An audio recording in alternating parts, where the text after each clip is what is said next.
Hello, this is wmpyr. Here to talk about martial arts training.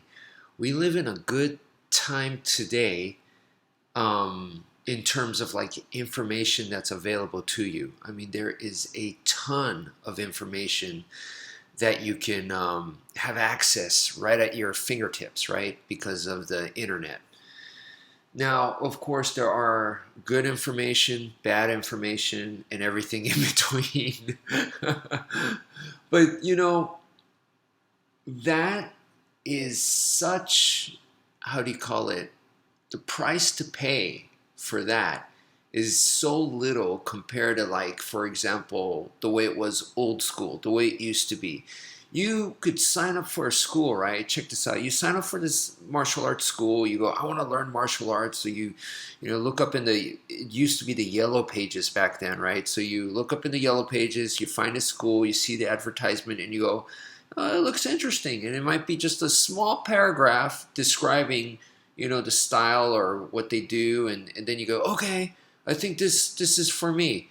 And you're going to call them up, maybe talk to the instructor, get an idea, and then you go to the dojo, and you might end up signing up there. Okay, now back then it's very hard to tell. Like, how do you know if this is a bad dojo? There's no like customer reviews.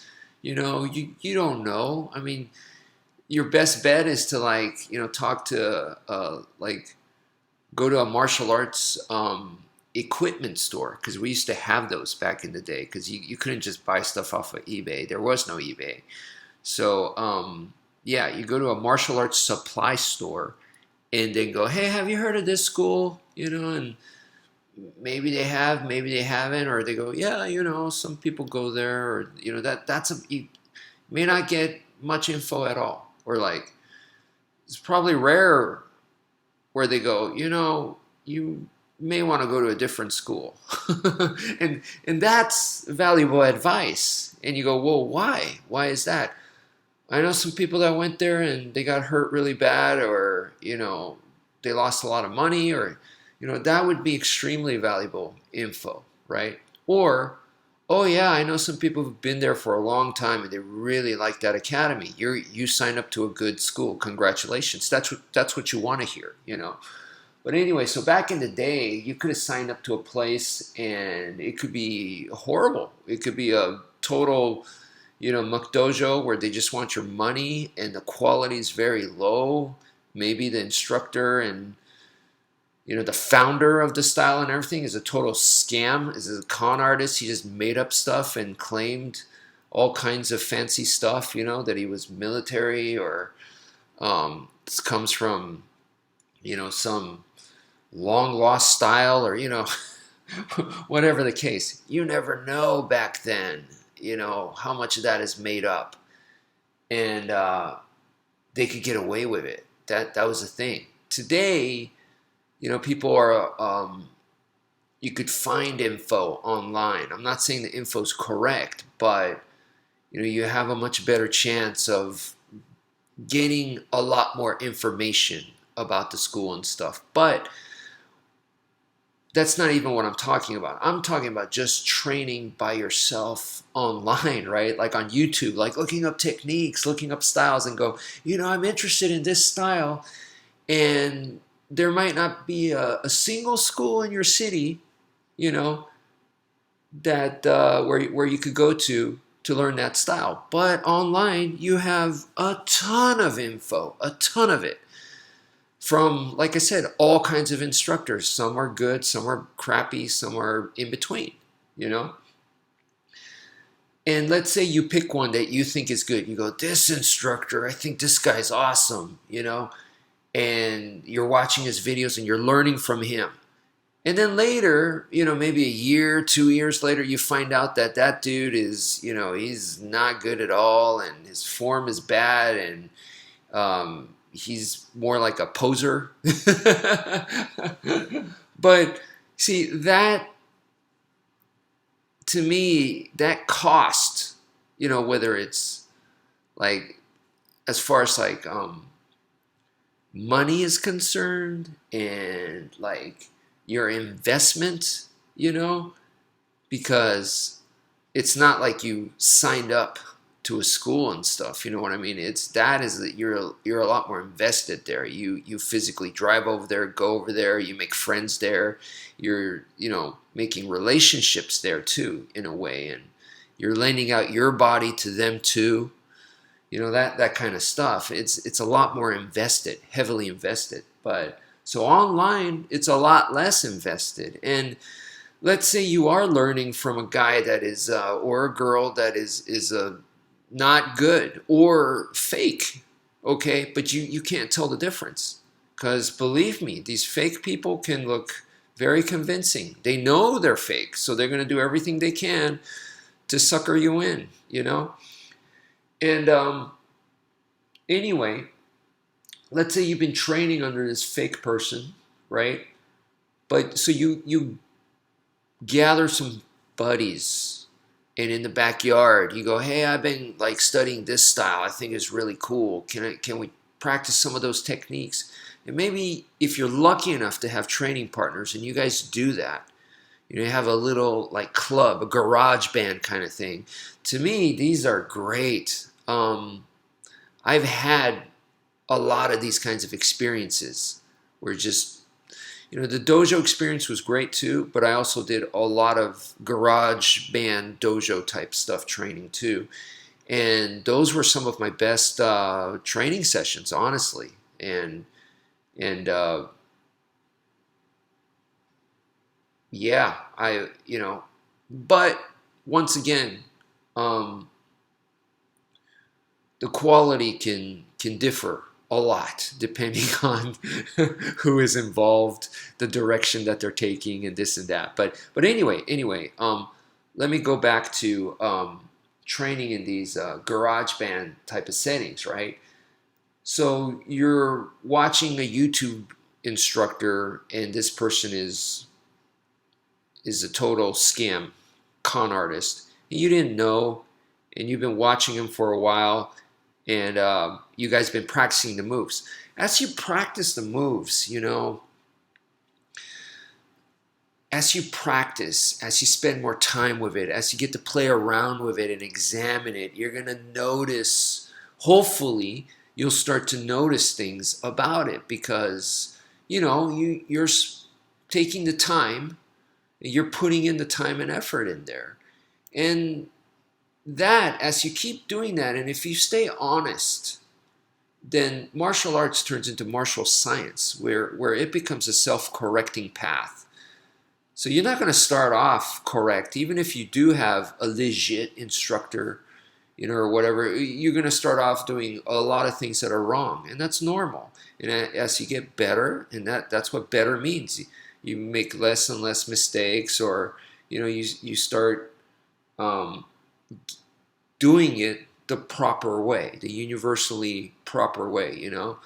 Wing Chun people generally look like this. BJJ people generally look like this. You start to get to that, So as you actually practice, you want to get to that self-correcting way, the martial science. So that way, no matter what style it was, maybe you could be learning from a video game, and then 5 years from now you might look back and go, what the heck was I thinking?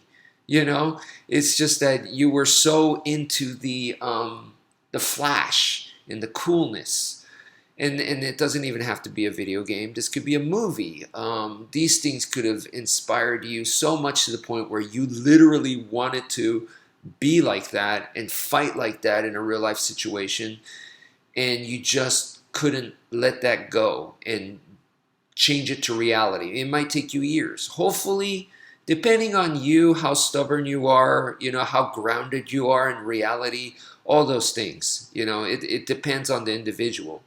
But hopefully, like I said, you want martial science in a way. So convert your martial arts into martial science, where you will start self-correcting yourself, okay? Because, to expect somebody to come out from an outside source and correct you You may not even be open to that. If someone does that, you might be like, who the heck are you, man? Dude, don't say that to me. And your ego can easily start protecting yourself.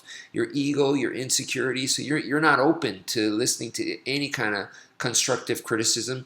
And then another thing is, as you may have noticed on YouTube, many people don't know how to give constructive criticism. It's just, you suck. That's wrong. It's just stuff like that, and so many egotistical people where really fast to correct you, or I see it all the time, and people judge you real fast, judge a book by its cover kind of thing. So look, if you go to the martial science way of thinking where it's self-correcting, all there is left, right, is for you to just keep analyzing yourself, analytically thinking, and know that whatever you're doing right now, that it's probably not perfect. Not probably not, that it's not perfect. And there's a lot of work to do, but that's okay. And you keep working at it, and you just keep going, and you want to just get better and better. That's all it is. Student for life, scientist for life. That's all it is. And as long as you stay true to that and you keep going with that, and because I see so many people, they want to be part of the pack. It's like, I am an escrimador. I am, an FMA guy, or whatever style, whatever, and you want to be so strongly part of that, and you need approval. And if you don't get it, you're like real defensive, and you're like, no, I do this, I do that. And, acting that way is to me, that's the wrong path for martial arts. It's like that smug comic book guy in The Simpsons. You don't want to be that dude. Where now whatever info you have, you're gonna act like you know stuff, and therefore you're better than somebody else, and because you're part of this pack, that makes you special or something like that. It's this cult mentality, it's this tribal mentality. I say, look, lose it. Who cares? Okay.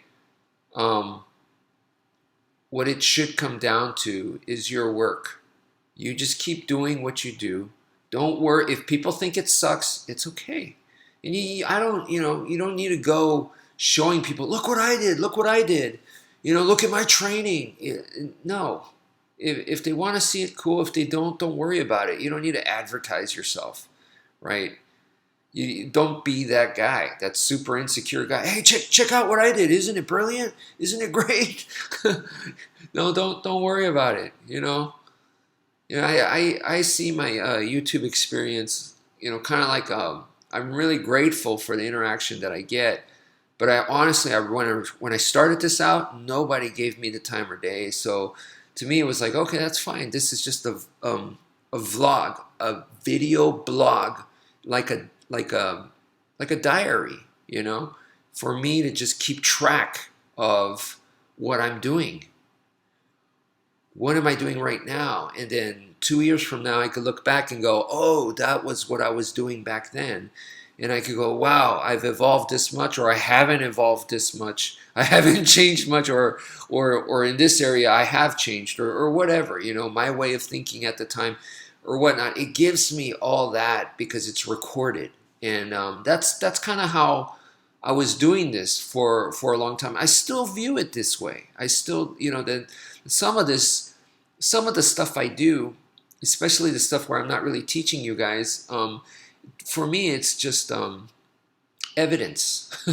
and not evidence to prove to anybody. It's just to prove to me, prove to myself. This is what I was doing. Okay, so at this time, I was capable of this. Remember that? Okay, so my abilities have gone down, or they've increased, or whatever. And I can keep track because, as a martial scientist, you need to do that, And that to me is so much more important, because I see so many insecure people they want to connect so badly. And, you know, if you start talking, like, hey man, for me to think, I see these martial arts instructors and they act like they're so much better than you. I really don't want to be like that. So I try my best not to be that way, you know?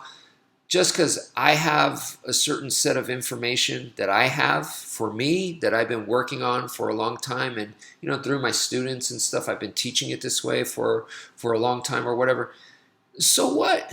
So what? You know, somebody else has something else too, you know, and I can't knock that. And I look at it and maybe it's not good right now, but that doesn't mean that it's not going to turn into a diamond 5 years from now, or 6 years from now, or 10 years from now. Who knows? You know, who knows? So you can't judge all that and dismiss it or disrespect it. Because when I look back at myself, when I first started martial arts in 1990, and the amount of like Filipino martial arts I knew at the time, or grappling stuff that I knew at the time, I mean, it was a joke compared to now, but that's what I started with, and this is where I've turned into now. I'm the same person, you know? So it's up to you to take what you learned and received, and polish it and turn it into a diamond. You know, that's what's important. What did you do with it? We all learned the alphabet, right? If you live in the US, we all learned the alphabet. So what are you going to do with it? Are you going to write a book, you know? Or are you going to write a beautiful poem? Are you going to write amazing lyrics? You know, the sky's the limit. So what are you going to do with that? I see some people also, and this is kind of fascinating for me. I'm not a good storyteller or a speaker or anything like that, but YouTube has definitely given me some practice. And you know, I when I talk to some people, and I can see it on YouTube too. Like some people are making videos, maybe they just started, and they talk too, you know, they talk too quietly, and you know, and I've learned to kind of more like project my voice more through YouTube. That's 100% from me being on YouTube so long. So if I'm ever like in a seminar situation or a teaching situation, I think the chances of me explaining myself more clear, thanks to YouTube, is a much higher percentage. So I am grateful for things like that, you know. But then also when I talk to someone privately, when, you know, maybe it's a date or something like that, you know, or everyday life, I don't need to project my voice. And I'm more aware of my voice. So then I try to control it. So if the person is too excited, or maybe they are stressed out or something, then I can change the tone of my voice. Not be fake, but help, because the voice helps. So if I'm talking to them like I'm all like, you know, demanding or commanding, it could make things worse, you know, even if what I'm saying is good. So that is something that YouTube has also really helped me with. And I've noticed that even some people that are used to like theater and stuff, they're used to projecting their voice and public speaking, but then when they come home, they don't have that volume controls for some people. So that's you know, things like that to me is fascinating, and I do think it helps improve your life, right?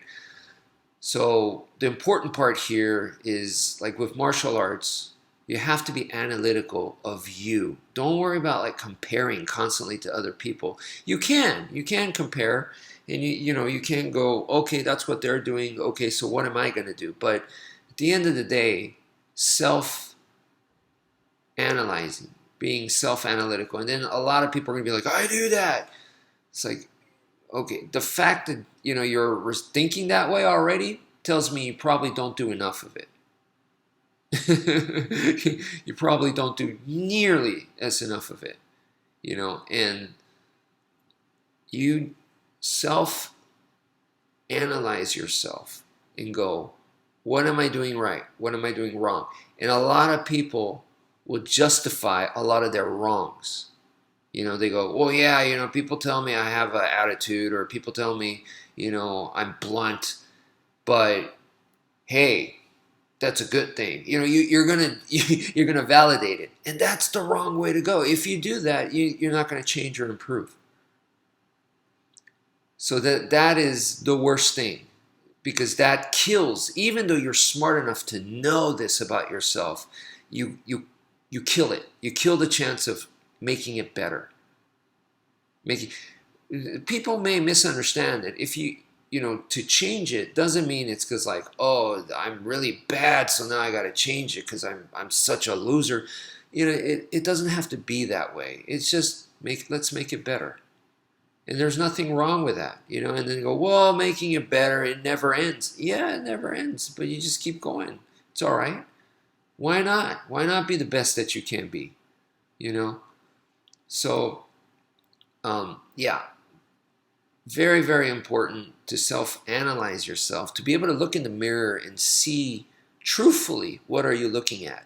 Your pros, your cons, look at that, and then, you got to improve it. So that's to me a martial mind, is someone that's constantly always thinking of, how can I make it better? How can I customize it? How can I modify it? We are customizers. That to me is a martial artist. And so that's why I like the garage setting so much, because in those kinds of settings, a good one, like I said, there's plenty of bad ones, but in a good one, you're gonna be like, it's a laboratory. A, you share stuff with people, and B, that's where you do collaborations, you test it out, you go, hey, what's your idea? Oh, this is my idea. And you constantly do that. To me, that is a great, great place. That is like the mecca of martial arts. So I hope more and more people can do this kind of thing. And in order for this to work, like I said, you have to have the attitude where it's not like you're so insecure that when all these other people show up, maybe 3 or 4 people show up to your garage and you're going to start training, you got to be the one, constantly, like, telling people things, like you're constantly, basically you're acting like you're better than they are, like you have more knowledge. And if you do this, then the garage training type thing, it won't flourish. You got to be able to work with other people. And obviously, you're going to have to be polite. You're going to have to be respectful. You can't just blow up real quick. Some people, like, man, they throw accusations real fast. And it's like, dude, if you're going to get that mad that fast, right, you better have your facts straight. And if you got mad at somebody for the wrong reasons, at the very least, you got to apologize, right? Or else you're not going to be invited back to the club.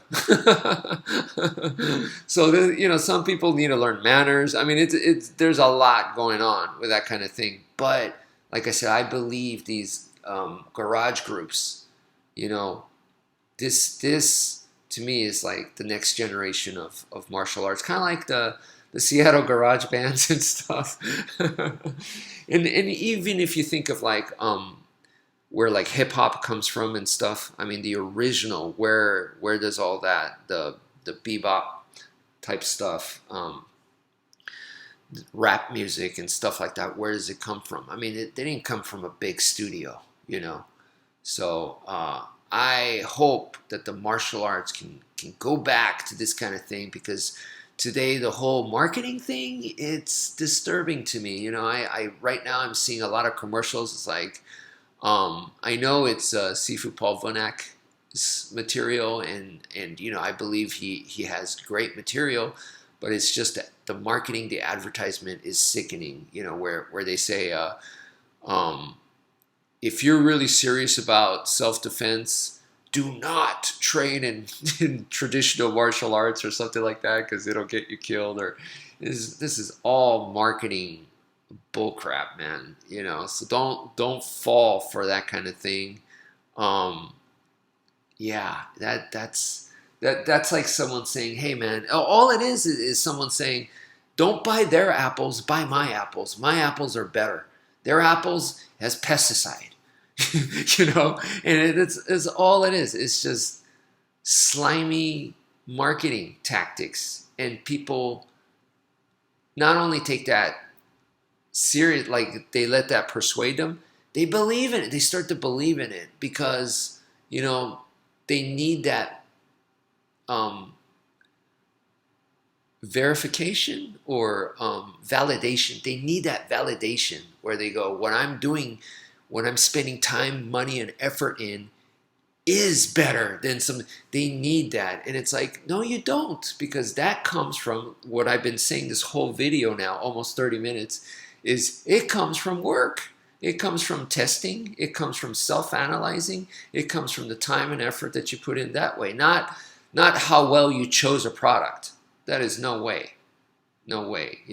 The only thing that you really need to be concerned with when choosing a product, like choosing what dojo should I go to or this and that, the only thing you really need to be concerned of is you want to, avoid the liars, the con artists, the abusive people, the cult people.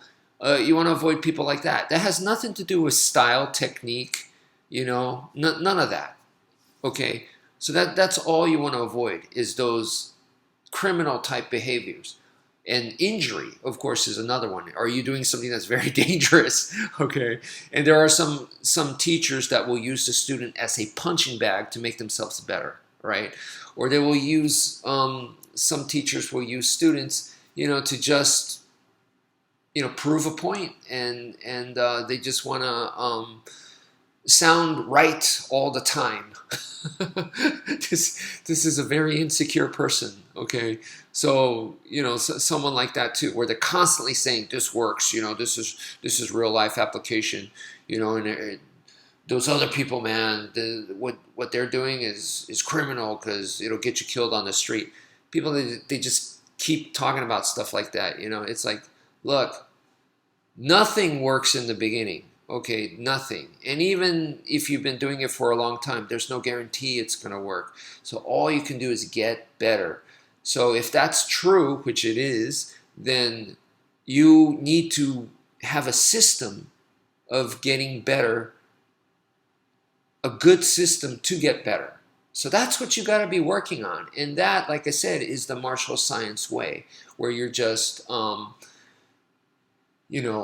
using martial science to self-correct yourself and stay disciplined and keep working, keep honing, keep sharpening your tools, and it should challenge you and make you think outside your box and make you, if you have a hypothesis, make you go, wait a minute, maybe I need to change this hypothesis, this theoretically is not working, or it should make you do that, and that is the path. That's what's important. So you could have started off at a totally, bad style, so-called, total McDojo or something that is where the head instructor was a fake or whatever. That's fine. That's fine as long as you're on a good path. As long as you keep working and making your path better, while at the same time making your material better. That is what's important. Okay. So, people spend way too much time on the picking, choosing of the martial arts style, and they're wasting time, just make sure you avoid, like the child molesters and the, like I said, mentally and physically abusive people. So avoid that. And as long as you do that, the style, the technique, all that, it really doesn't matter too much. Okay. So that's it for now. I hope this makes sense. And the most important thing is safe and fun in your martial arts journey. So hopefully I gave you a blueprint or an idea of what to do. So then the most important thing is just have safe fun, folks. And, don't be the type of person, because like this is a mountain, right? Imagine, we're all climbing the mountain trying to get to the peak. And the peak is where you get, the skill, the desired goals, whatever. So we're all doing that. Don't be the type of person to kick another person off the mountain. You know, be the type of person to extend a hand and help them out. And you'll find that when you help people out and you're not selfish, you know, then your climb up is going to be a lot more pleasant, a lot more pleasant. And you'll be able to be the person that is able to look in the mirror and not be like, okay, I hate that person that I see. You know, you don't want to be that person. So anyway, this got way too long. Now we're past the 30-minute mark. So that's it for now. Thank you for listening, and take care, folks.